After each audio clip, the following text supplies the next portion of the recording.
1974.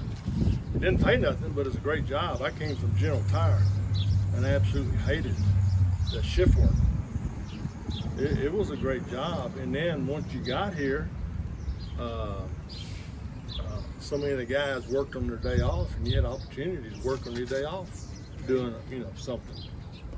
We've had electricians, plumbers, carpenters, all kinds of.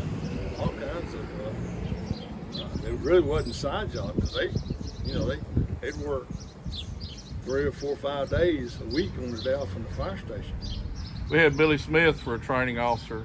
Gus had retired, and we were in school 8 weeks, and we made the stations. And back then, the 2.5-inch hose on the trucks, they had a separate load at the station, and supposedly every 30 days you had to wet it and change hose. So we changed hose for, it seemed like every department around. We didn't know there was that much fire hose in existence, but we changed hose on every machine, and then made the stations. Today, them cooked brown beans and how many thousands of pounds of beans had been cooked in that particular pot. I don't remember the number now, but it was ungodly amount. Did you ever have any of the gravy?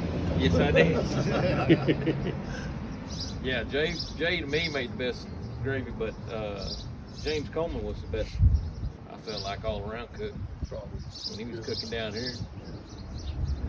And a lot of people would ask and have asked over the years. Or maybe Ronnie. Ronnie Wolf.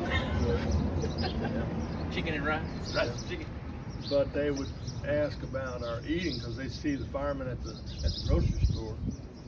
And well, how much money do y'all get a shift? Oh man, they give us no, they didn't give us anything.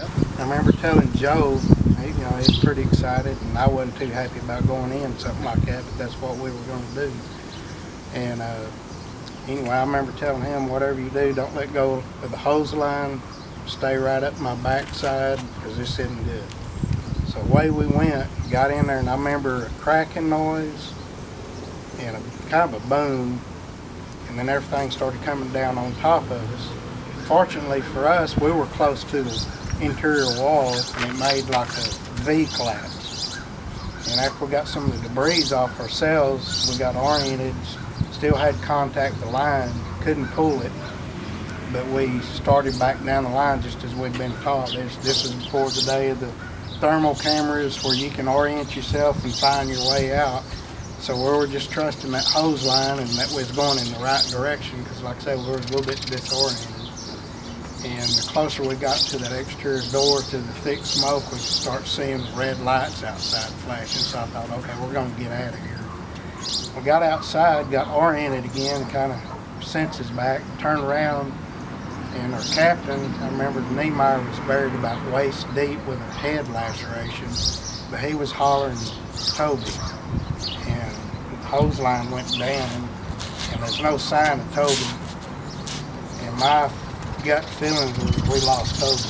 That's exactly, I was sick to my stomach, and the guys immediately went to work getting Niemeyer out of the way, and eventually making it to Toby, who was down there some way with his hand still on the nozzle, and the fire would flare up below him, and he'd open that nozzle so long.